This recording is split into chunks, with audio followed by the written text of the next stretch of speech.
வாழ்க வையகம், வாழ்க வையகம், வாழ்க வளமுடன்.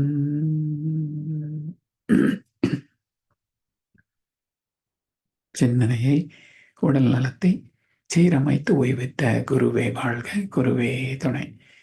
வேதாத்திரியம் வாழ்க வளமுடன். இன்று வரை உலகில் தோன்றிய அனைத்து சித்தர்களும் ஞானிகளும் மகான்களும் மற்றும் வேதாத்திரிய கோட்பாடுகளை அர்ப்பணிப்புணர்வோடு அகிலமெங்கும் உணர்வாக்கிக் கொண்டிருக்கும் ஞான ஆசிரியர்களின் மதிநுட்பமும் குருவர்களோடு சுகமமாய் நம்மை சூழ்ந்திருந்து நாம் ஓய்வதற்கு துணை நிற்குமாக என்று சங்கல்பித்துக் கொண்டு இன்றைய தவ நிகழ்வை இறை வணக்கம் குரு வணக்கத்தோடு நாம் இனிதே துவங்குவோம்.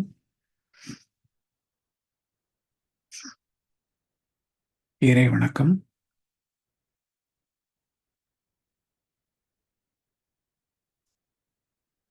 அழுத்தமெனும் உந்தாற்றல் ஒன்றைக் கொண்டே அணுமுதலாய் அண்ட கோடி அனைத்துமாக்கி வழுத்துமோர் அறிவு முதலைந்தும் மாறும் வகை வகையாம் உயிரினங்கள் தோற்றுவித்து முழு திறனுடன் காத்து முடிக்கும் மேலாம் முழுமுதற் பொருளேனும் அறிவாயாற்றும் பழுத்த நிலை வரும் வரையில் நீ நான் என்போம், பதமடைந்தோம் ஒன்றானோம் பரமானந்தம்.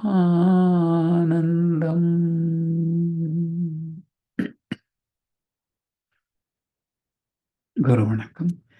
சிந்தையை அடக்கியே சும்மா இருக்கின்ற சீரறிய செய்த குருவே, அந்த நிலை தனில் அறிவு அசைவற்றிருக்க வெறும் ஆனந்தம் பொங்குதங்கே. இந்த பெரும் உலகமிசை எடுத்த பல விரவிகளின் இறுதி பயனாகிய சந்ததமும் எனை மறவாத சாந்த வாழ்வழித்தோய் என் சந்தோஷ செய்தி இதுவே.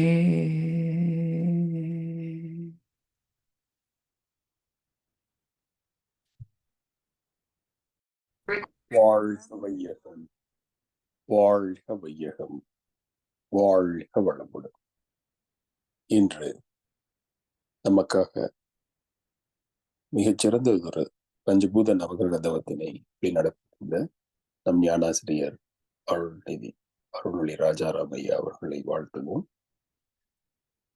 அருட்பேராற்றல் கருணையினால் அருள்நிதி அருள்மொழி ராஜாராம் ஐயா அவர்களும் அவர்தம் அன்பு குடும்பத்தினரும் உடல் நலம், நீலாயுள், நிறை செல்வம், இயற்புகழ், மெய்ஞானம் ஓங்கி வாழ்க வளமுடன்.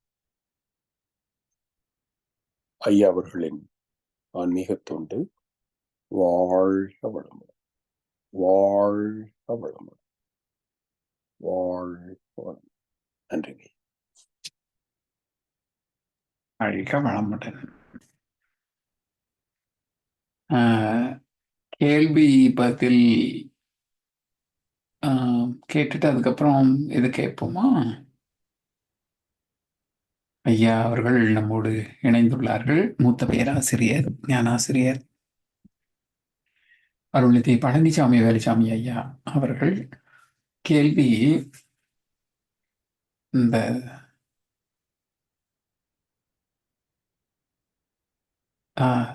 சாலோகம், சாமீபம், சாரூபம், சாய்ச்சியம், இதுல ஆன்மாவுக்கு அழிவு கிடையாது ஒண்ணு. ரெண்டாவது, இந்த ஆசை அல்லது இச்சைகள் தீராத ஆன்மா ஆஹ், பூமியின் காந்த களத்திலே சுற்றி கொண்டிருக்கும். பூமியை சுற்றி சேட்டலைட் மாதிரி அப்படின்னு சொன்னீங்க. சரி, அப்போ இது பெருகிக் கொண்டே இருக்கும் இல்லையா? ஆன்மாவுக்கு அழிவு கிடையாது. இந்த பதிவுகள் நீங்காத, இச்சைகள் நீங்காத ஆன்மாக்கள் பூமியை சுற்றிக்கிட்டே இருக்கும் பூமியின் காந்த களத்துல. அப்போ அது அதிகப்படும் பொழுது அதனுடைய விளைவுகள் என்ன? அது எப்போ அளவு மீறி போகும்? சரி, அப்போ இந்த மற்ற இச்சைகள் நீங்கிய இறைநிலையோடு அல்லது காந்த களத்திலே ஒன்று, வான்காந்த களத்திலே ஒன்று கலந்த நல்ல ஆத்மாக்கள், இதுக்கும் இதுக்கும் நல்லிஃபை ஆகுதா? இப்ப இதனுடைய விளைவுகள் என்ன? அப்ப எப்போதான் இதுக்கு முடிவு? இந்த சுற்றி வந்து கொண்டிருக்கக்கூடிய ஆன்மாக்கள் எப்பொழுது இறைநிலையோடு, சுத்த வெளியோடு எப்பொழுது கலக்கும்? ஒரு முடிவு கிடையவே கிடையாதா, இல்ல உண்டா? வாழ்க்கை வளமுடன் ஐயா. வாழ்க வளமுடன். ஆத்மா உறவுகளோ நட்புகளோ எதுவுமே இல்லாத ஒரு அனுபவ காந்த கலந்தாங்க, கேரக்டரிஸ்டிக் பயோமேக்டிக் ஃபீல்டு. இந்த அனுபவங்களே நமக்கு எண்ணங்களை தோற்றுவித்து அதுக்கு ஏற்ற சொல் செயலை செய்ய வைக்கிறது. இது நமக்குள்ள இருக்கின்ற வரைக்கும் இது தன்வினையாக நம்ம மூளை கொண்டு ஆராய்ந்து சீர்வு செய்து பயன்படுத்துகிறோம். இது இந்த உடலுக்குள் நடக்கின்ற நிகழ்ச்சிகளை ஆய்வு செய்வதற்கு மூளைத்திறன், செயல்திறன் எல்லாமே சரியா இருக்கும். ஆனா நமக்குள் தோன்றுகின்ற ஒரு முரண்பட்ட எண்ணம், கோபமோ கவலையோ வெறுப்போ, இதனோடு இந்த பூமியின் காந்த களத்தில் இருக்கின்ற ஏற்கனவே வாழ்ந்து முடிந்த ஆத்மாக்களுடைய அந்த விருப்பு வெறுப்புகளும் நம்மோடு இணைக்கின்ற போதுதான் அது ஆத்திரமாக மிக அதிக அளவில் தாழ்வு மனப்பான்மையாக தோன்றுகின்ற போதுதான் கொலை, தற்கொலை. ஆத்திரம் அதிகமாக போச்சுன்னா கொலை ஆகுது.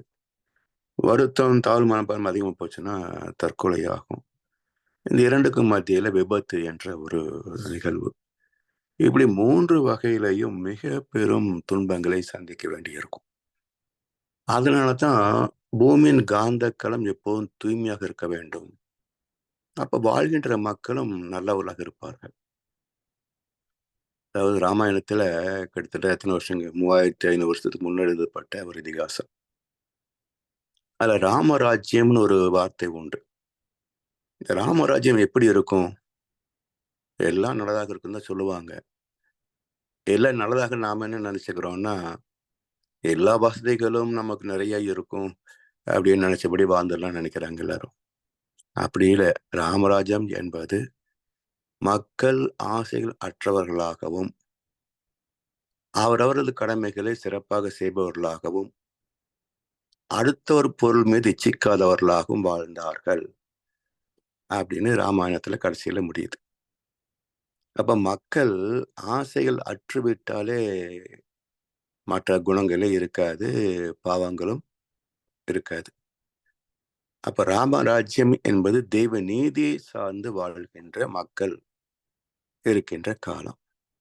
சரி, இது ஒரு இதிகாசம். இதிகாசம் என்றால் இப்படித்தான் மக்கள் வாழ வேண்டும் என்று இயற்கை விதிகளை ஞானத்தால் தவத்தின் மூலமாக அறிந்த மகான்கள் நமக்காக எழுதி வைத்த ஒரு வாழ்வியல். இதிகாசம் என்ற சொல்லுக்கு பொருள் இப்படித்தான் வாழ வேண்டும். ஒரு எல்லைக்கு உட்பட்ட வாழ்க்கையில் தான் நமக்கு பாதுகாப்பு இருக்கும். இப்போ ஒரு பவுண்டரி தாண்டினா ஆபத்து தானே. ஒரு எல்லையை தாண்டுகின்ற போது ஆபத்து தான். அதே போல தெய்வ நீதி என்ற எல்லைக்கு உட்பட்ட வாழ்க்கையில் தான் நமக்கு பாதுகாப்பு இருக்கும். அந்த இயற்கை சட்டத்தை, தெய்வ நீதியை அலட்சியப்படுத்திவிட்டோ அறியாமலேயோ அதை தாண்டினால் அதர்மத்தில் விழுந்து விடும். கண்ணசு அழகா சொல்வார், ஒரு பாதை போட்ட நாயகன் அதை வேலி போட்டு மூடினான், மனம் வேலி தாண்டி போனது, இதில் தர்மம் எங்கே என்ன ஆனது அப்படின்னு ஒரு பாட்டுல வரும். அது மாதிரி வேலி தாண்டி போன ஆபத்து தான் வரும். அப்போ இதுக்கான காரணம் என்னன்னா, தனி மனிதனுக்கும் வாழ்க்கை பற்றிய தெளிவு இல்லை. நமக்கு எவ்வளவு வேணும், என்ன வேணும், எப்ப வேணும், எதுக்காக வேணும் என்ற ஒரு சிந்தனையும் ஆராய்ச்சியும் நமக்கு இல்லை.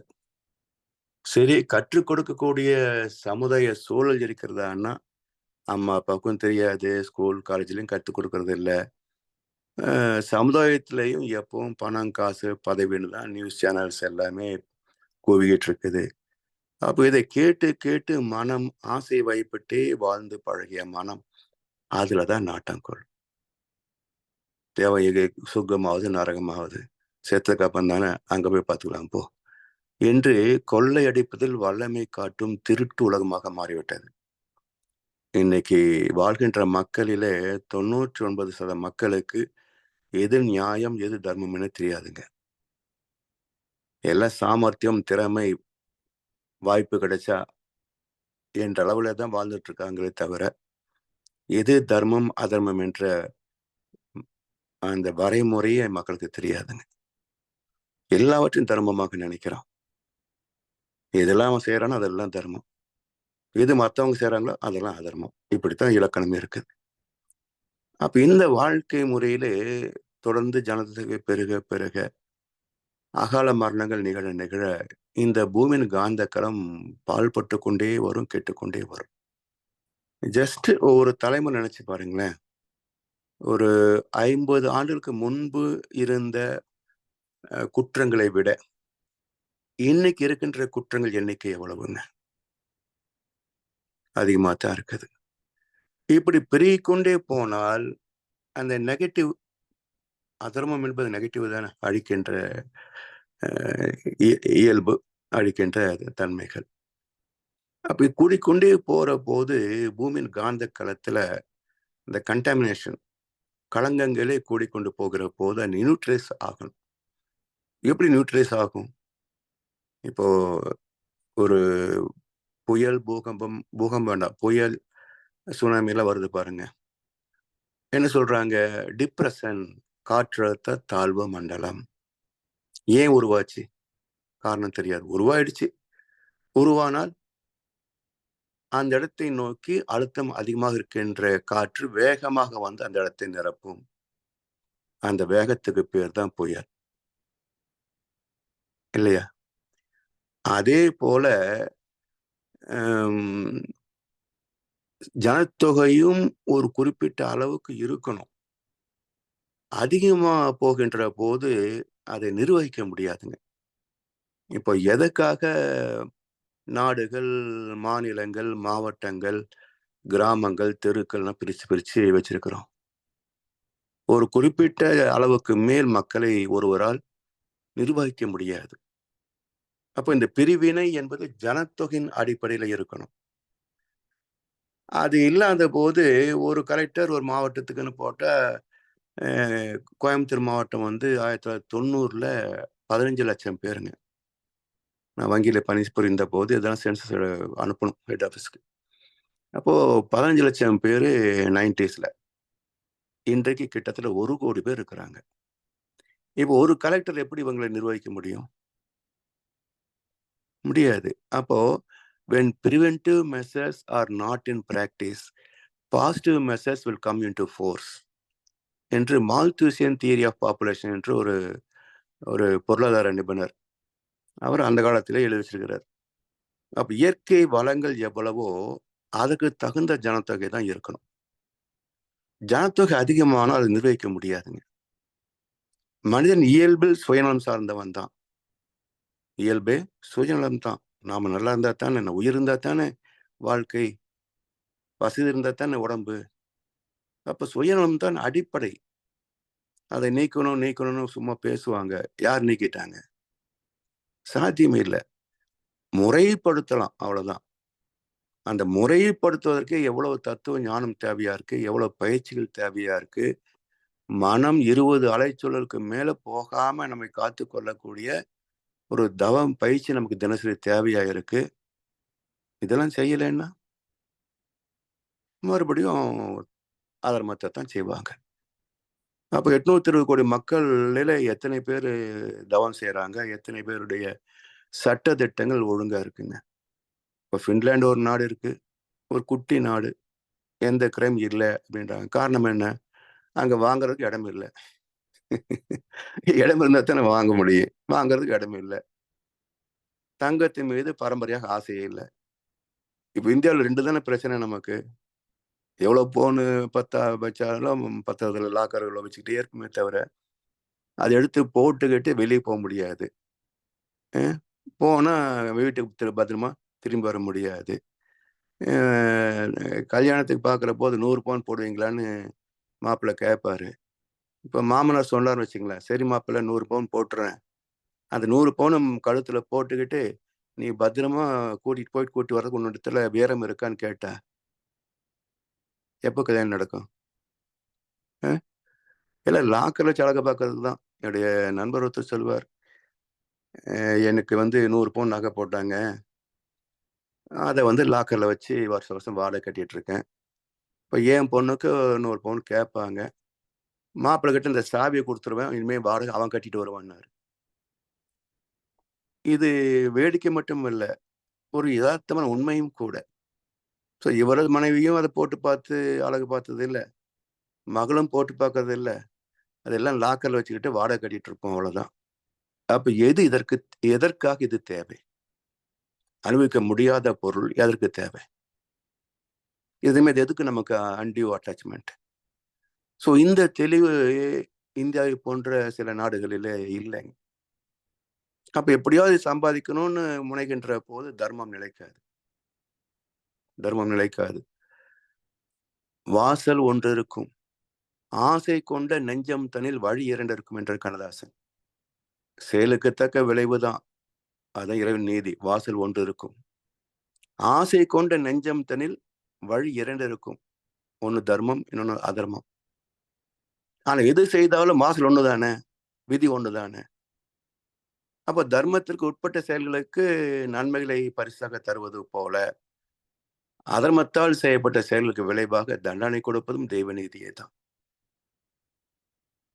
செய்துட்டு போய் ஒவ்வொரு கோயில சுத்தி விழுந்து கும்பிட்டா ஆனா மன்னிச்சிருவானா? ஸோ இங்கேயும் ஏமாற்றுத்தனம். இறைவன் மன்னிக்க மாட்டான்னு யாருமே சொல்றது இல்லையே. இன்னும் சொல்ல போனா சமீபத்திய ஒரு வளர்ச்சி என்ன தமிழ்நாட்டிலும் பார்த்தீங்கன்னா, நீங்க என்ன பாவத்தை வேணா செய்யுங்க, பரிகாரம் பண்ணா சரியா போயிடும்னு சொல்றான் பூசாரி. துணிந்து பாவத்தை செய்யறாங்க, பரிகாரம் பண்ணா சரியா போயிடுங்கன்றான். அப்ப தர்மத்தை வளர்க்க வேண்டிய இந்த பூசாரிகள் அதர்மத்தை வளர்ப்பதா? கலிகாலம் சொல்றாங்க, இதுதான் கலிகாலமா? எனவே எந்த மனிதனுக்கும் ஆசையின் கைப்பாகி வாழ்வதுதான் பிடிச்சிருக்கே தவிர, தர்மத்தை சார்ந்து வாழ்வதற்கு யாருக்கும் ஆர்வம் இல்லைங்க. அப்ப அதெல்லாம் என்ன ஆகும்? when preventive measures are not in practice, ஒழுக்கமும் தர்மமும் சட்ட ஒழுங்கும் நாட்டில் இல்லை என்று சொன்னால், positive measures will come into force. Positive measures என்றால் இயற்கை செய்கின்ற என்கவுண்டர்ஸ். பூகம்பம், சுனாமி, எரிமலை, நிலநடுக்கம். சமீபத்தில் வயநாடு அது இருந்தது. எனக்கு வருத்தமே இல்லை. You deserve for that. நீ பாடு. எத்தனை பேர் சொல்லிக்கிட்டே இருக்கிறாங்க. மகரிஷியும் 60 வருஷமா தெருவா சுத்தி சொல்லிட்டு இருந்தாங்க. யாரும் கேட்கல. இப்போ கேட்கலன்னு வந்த பாடு. இல்லைன்னு இறக்கம் என்ன தேவையா இருக்கு இதுல? ஸோ இப்போ மனிதன் படுகின்ற எந்த துன்பத்துக்கும் எனக்கு இறக்கமே கிடையாது. You deserve for that. பாடு. செஞ்சது தானே வருது. நல்லது வரும்போது மட்டும் எவ்வளவு ஆர்ப்பாட்டம் பண்றேன். கஷ்டம் அழு. எனவே இதெல்லாம் புரிய வைக்கணும். அதனால்தான் அரண் வலியுறுத்தல் என்ற வலுவை பிறந்தது. அவன் சொன்னா கேட்க மாட்டான்ப்பா, அதனால அழுத்தி வலியுறுத்தி சொல்லு. அப்ப அறத்தை பின்பற்றுவது அவ்வளவு எளிது அல்ல. காரணம், நம்முடைய இயல்பே விலங்கிலிருந்து வந்த குணம். நாம் வாழ்வதற்கு இன்னொன்றை கொள்வது. இதுதானே விலங்கின குணம். அதே குணம் நம்ம இடத்துல இருக்கு. 6வது அறிவு வந்த பிறகு அதை பயன்படுத்தி நம்மை பக்குவப்படுத்தி இருக்கணும். ஆனா இந்த 6வது அறிவு எதுல பயன்படுத்துகின்றோம்? அந்த விலங்கின பதிவை இன்னும் டெக்னிக்கலா எந்தெந்த வகையில மக்களை ஏமாற்ற முடியும், கொல்ல முடியும், அவனுடைய உரிமைகளை, பொருட்களை கொள்ளடிக்க முடியும். இப்படித்தான் யோசிக்கிறாங்க. அப்போ அதுக்கு தகுந்த துன்பத்தை சந்தித்து தான் ஆக வேண்டும். ஏன்னா பாசிட்டிவ் அதிகமாச்சுன்னா நெகட்டிவ் கூடித்தாங்க வரும். நெகட்டிவ் அதிகமாச்சுன்னா பாசிட்டிவ் அதிகமாகணும். அப்ப அதிகமாகலைன்னா அழிக்கணும். பாசிட்டிவ் எப்படி அதிகமாக முடியும்? அப்ப நெகட்டிவ் அழிக்கணும். அப்ப positive message will come into force. இயற்கை செயல்படுத்துகின்ற இயற்கை சீற்றங்கள் இப்ப எல்லாமே அழித்தல் அல்ல, அழிதல். ஏன்னா ரொம்ப கெட்டு போயிட்ட உன்னை முடிச்சு வைக்கணும். அதுதான் இயற்கை சீற்றங்கள். அப்ப இந்த எரிமலை, சுனாமி, பூகம்பம் இதெல்லாமே பாசிட்டிவ் மெசேஜ் என்கிறார் மால்தூசியன். எனவே தத்துவத்தை தான் படிக்கல, பொருளாதாரத்தையாவது படிக்க வேணுமா இல்லையா? எதையுமே கற்றுக்கொள்ளவில்லை அப்படின்னா வாழ்க்கை மனம் போன போக்குல வாழ்ந்தால் மனம் ஒரு சைத்தான் அப்படித்தாங்க இருக்கும். மனசால நல்லது நடக்கவே முடியாது. So mind it self negative force, it cannot think positively என்ற ஓஷோ. இப்போ மனம் அறிவாகிய மனிதன் தெய்வம் என்கிறார் மகர்ஷி அவர்கள். அப்ப மனசை முழுமையாக அறிவாக மாற்ற முடியவில்லை என்றாலும் கொஞ்சம் அந்த வேகத்தையாவது குறைக்கலாமே. 40 வரைக்கும் எதுக்காக போவானே, கொஞ்சம் 20க்குள்ள 25க்குள்ள வாழ்ந்து போகலாம் இல்லையா? அப்ப இதெல்லாம் கற்றுக் கொடுக்க வேண்டிய கடமை ஆட்சிக்கு உண்டு, மதங்களுக்கு உண்டு. அவசியமில்லாத ஆசைகளை தூண்டாமல் இருப்பதற்கு தொழில்துறைக்கும் பொறுப்புண்டுங்க. புதுசா லேட்டஸ்ட் மாதிரி கண்டுபிடிச்சிட்டே போனா வாங்கறதுக்கு ஆசை வரத்தான் செய்யும். ஒரு பொருள் ஒரு அளவுக்கு மேல் தேவையில்லை. செல்போன் கண்டுபிடிச்சோம், தொலை தொடர்புகள்லாம் பயனாகுது. நிறுத்திக்க ஒரு லிமிட்டோட, இதுக்கு வருஷத்துக்கு ஒரு மாடல் போட்டுக்கிட்டே போறீங்க. ஸோ இப்படி எல்லா பக்கத்திலையும் ஒரு ஒரு லிமிட்டட் வே ஆஃப் லிவிங், ஒரு அறம் சார்ந்த வாழ்க்கைக்கு வழிவகுத்து 3 பேரும் முயற்சி செய்தார்கள் என்றால் மனிதனும் அதுக்குள்ள கட்டுப்பட்டு தான் ஆகணும். அசைவம் விற்கிறதுனால சாப்பிட்றாங்களா, இல்லை சாப்பிட்றதுனால அசைவம் விற்கிறான்னு கேட்டா வர சொல்றாரு, நீ சாப்பிட்றதுனால தான்ப்பா அவன் விற்கிறான். நீ சாப்பிடாம இருந்தா அவன் என்ன பண்ணுவான்? கடை வச்சுக்கிட்டு 2 நாள் பார்ப்பான், போனி ஆகலைன்னு சொன்னா கடை மூடிட்டு வேற தொழில் பார்க்க போயிடுவான். அதே மாதிரிதான் எல்லா குற்றங்களுக்கும் காரணம் யாருங்க? கன்சியூமர்ஸ் தான். ஏதோ கங்குவா படம் ஒரு 30 கோடி செலவு பண்ணி எடுத்துட்டு 2000 கோடி சம்பாதிக்கிறான்றான். நீயே போய் பார்க்குற, அது என்ன புதுசு இருக்க போகுது? எனவே நம்முடைய சுய கட்டுப்பாடு, அந்த கட்டுப்பாட்டை தருவதுதான் இதிகாசம். இப்படித்தான் வாழ வேண்டும். இது இந்த எல்லையை தாண்டினால் துன்பங்கள் தான். அதை புரிந்து கொள்வதற்காகத்தான் பல மகான்கள் பல கோணங்களிலே நமக்கு வாழ்க்கை நெறிகளை போதிச்சிருக்கிறாங்க. எந்த மதமாக இருந்தாலும் நீ போய் கொலை பண்ணு, தப்பு பண்ணு யாருமே போதிக்கலைங்க. எல்லாரும் தர்மத்தை தான் போதிக்கிறாங்க. என்ன சில இடங்களிலே கருத்துக்கள் முரண்பட்டிருக்கும். அதுக்கு அடுத்து வரக்கூடிய வசனத்தை சேர்த்து பார்க்கணும். முழுசா படிச்சா தானே எங்க கொஸ்டின் ஆரம்பிக்குது, எங்க ஆன்சர் வருதுன்னு தெரியும். எங்க நமக்கு தேவை அதை மட்டும் கட் பண்ணி எடுத்துக்கிட்டு படைக்கப்பட்ட ஜீவங்கள் யாவும் மனிதனுக்காகத்தான், நீங்க அசைவம் சாப்பிடலான்னு சொன்னா அது எப்படி நியாயமாகும்? அடுத்த வரையும் பார்க்கணும். இப்படி தத்துவங்கள் எல்லாம் மக்களை நல்வழிப்படுத்தத்தான் தோன்றியன. ஆனால் அதை எடுத்துக்கொண்ட ஆட்கள் அறிவு சார்ந்தவர்களாக இல்லை. அதனால சிக்கல் பெருகிக்கொண்டே போகுது. இதை நியூட்ரஸ் ஆகித்தான் தீரணும். ஒரு கட்டத்துக்கு மேல திணிவு அதிக முடியாது. ஏன்னா பூமிக்கு கீழே ஆஸ்மியம் வரைக்கும் பௌதிகங்கள் இருக்குதுங்க. அதுக்கு மேல அணுக்கள் திணிவு பெறுகின்ற போது அது சிதைந்து போகிறது. Atomic fission. அது ஒரு பொருளாக மாறுவது இல்லை. ஆஸ்மியத்துக்கு மேல அணுக்கள் சேர்கின்ற போது பொருளாக மாறுவது இல்லை. எப்படி அணுகுண்டு வெடிக்குதோ அது போல அது சிதைந்து போகிறது. இதே மாதிரிதான் பூமிக்கு மேலையும் ஒரு அளவுக்கு மேல கெட்டது நிகழ்ந்து போச்சுன்னு சொன்னா அது சிதைத்தே ஆகணும். அப்ப சிதைக்கின்ற போது இயற்கை துன்பங்களை தான் தரும். ஏன்னா நெகட்டிவ்ல தானே நியூட்ரலைஸ் ஆகும்.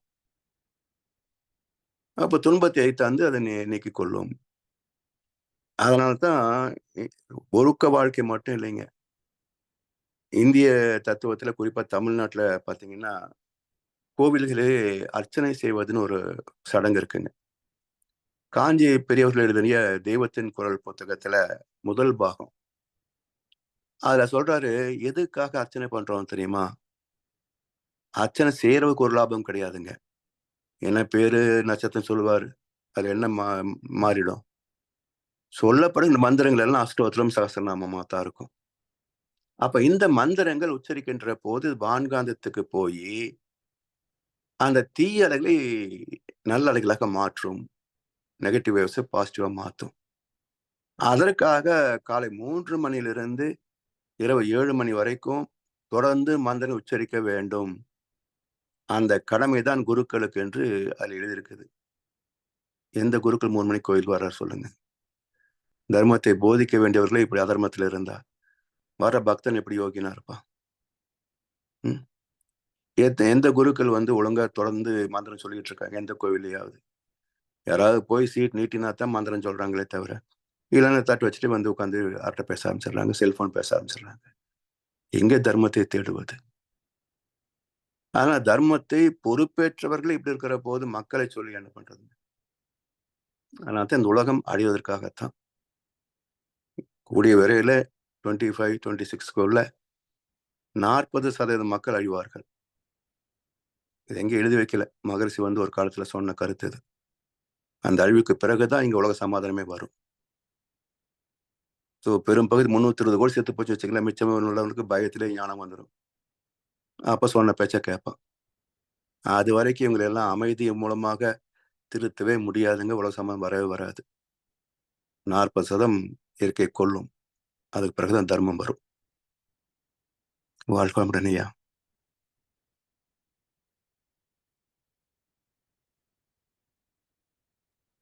வாழ்க வளமுடன் ஐயா. வாழ்க்கை வளமுடன் ஐயா. சிறப்பு. இன்றைய நற்சிந்தனை வழங்கிய ஞானாசிரியர் மூத்த பேராசிரியர் அருள்நிதி பழனிசாமி வேலுசாமி ஐயா அவர்களும் அவரது அன்பு குடும்பத்தினரும் அருட்பேராற்றல் கருணையினால் உடல் நலம், நீள ஆயுள், நிறை செல்வம், உயர் புகழ், மெய்ஞானம் ஓங்கி வாழ்க வளமுடன், வாழ்க வளமுடன், வாழ்க வளமுடன். பாடல்கள் பாடி நிறைவு செய்யும் தருணம் இது. பாடல்கள் பாட அருள்நிதி கார்த்திகேயன் நாகேந்திரன் ஐயா அவர்களை அழைத்தமைகிறோம். வாழ்க வளமுடன் ஐயா. வாழ்க வளமுடன் ஐயா.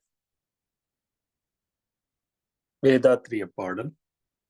போரில்லா நல்லுலகம், பொருள் துறையில் சமநீதி, நேர்மையான நீதிமுறை, நில உலகுக்கோராட்சி, சீர் செய்த பண்பாடு, சிந்தனையோர் வழிவாழ்வு, சிறப்புணர்ந்த பெண்மதிப்பு, தெய்வ நீதி வழிவாழ்தல், தேர் திருவிழா தவிர்த்தல், சிறுவர்கட்கே விளையாட்டு, செயல் விளைவு உணர்கல்வி, சீர்காந்த நிலை விளக்கம், பார் முழுதும் உணவு நீர் பொதுவாக்கல், பல மதங்கள் பல கடவுள் பழக்கம் ஒழித்து உண்மை ஒன்றை தேர்ந்தெடுதல். பிரம்மஞான கவி. இறைவெளியே தன்னிருக்க சூழ்ந்தழுத்தும் மாற்றல், சூழ்ந்தழுத்தும் மாற்றல், இதன் திணிவு மடிப்பு விழ சுழலும் நுண்விண்ணாம், இதன் திணிவு மடிப்பு விழ சுழலும் நுண்விண்ணாம், நிறைவெளியில் விண் சுழல நெருக்குகின்ற உரசல், நெருக்குகின்ற உரசல், நிலை வெளியில் எழுப்புகின்ற நேரலைகள் காந்தமாம், நிலை வெளியில் எழுப்புகின்ற நேரலைகள் காந்தமாம், மறைபொருளாம் காந்தம் தன் மாத்திரைகள் ஐவகை, தன் மாத்திரைகள் ஐவகை, மலைக்காதீர்வின் கூட்டம் மாபூதம் ஐந்துமாம், மலைக்காதீர்வின் கூட்டம் மாபூதம் ஐந்துமாம், முறையாய காந்த அலை மனமாம் உயிர் உடல்களில், மனமாம் உயிர் உடல்களில் மதி உயர்ந்து உண்மை பெற மா பிரம்ம ஞானமா. மதி உயர்ந்து உண்மை பெற மா பிரம்ம ஞானமா. மா பிரம்ம ஞானமா. உலக நல வாழ்த்து. உலகமெல்லாம் பருவமழை ஒத்தபடி பெய்யட்டும். உழவரெல்லாம் தானியத்தை உவப்புடனே பெருக்கட்டும். பல தொழில்கள் புரிகின்ற பாட்டாளி உயரட்டும். பகுத்துணர்வில் தொகுத்துணர்வு பண்பாட்டை உயர்த்தட்டும். கலகங்கள் போட்டி பகை கடந்தாட்சி நடக்கட்டும். கல்லாமை கடன் வறுமை கலங்கங்கள் மறையட்டும். நல வாழ்வை அளிக்கும் மெய் ஞான ஒளி வீசட்டும். நம் கடமை அறவாழ்வின் நாட்டத்தே சிறக்கட்டும். நம் கடமை அறவாழ்வின் நாட்டத்தே சிறக்கட்டும். நம் கடமை அறவாழ்வின் நாட்டத்தே சிறக்கட்டும். வாழ்க வையகம், வாழ்க வையகம், வாழ்க வளமுடன். நன்றிங்க. வாழ்க வளமுடன். இன்றைய தவத்தில் கலந்து கொண்ட அன்பர்கள், தவத்தை வழிநடத்தியோர், சிந்தனை வழங்கியோர், பாடல்கள் பாடியோர் அனைவரும் வாழ்க வளமுடன். அவர்களின் அன்பு குடும்பம், அவர்களின் உடல் நலம், மனவளம், பொருள் வளம், அருள் தொண்டு, ஆன்மீக தொண்டு வாழ்க வளமுடன், வாழ்க வளமுடன், வாழ்க வளமுடன். இத்துடன் இன்றைய காலை தவம் மகிழ்வோடும் நிகழ்வோடும் இனிதே நிறைவு பெறுகின்றது. இறையருளும் குரு அருளும் நம் அனைவரையும் எப்பொழுதும் சூழ்ந்திருந்து நம்மை இந்த இறைநிலை உணர் பயணத்திலே சிறந்த முறையிலே வழிநடத்தட்டும் என அனைவரையும் வாழ்த்தி வணங்கி நன்றி கூறி அமைகிறோம். வாழ்க வையகம், வாழ்க வையகம், வாழ்க வளமுடன்.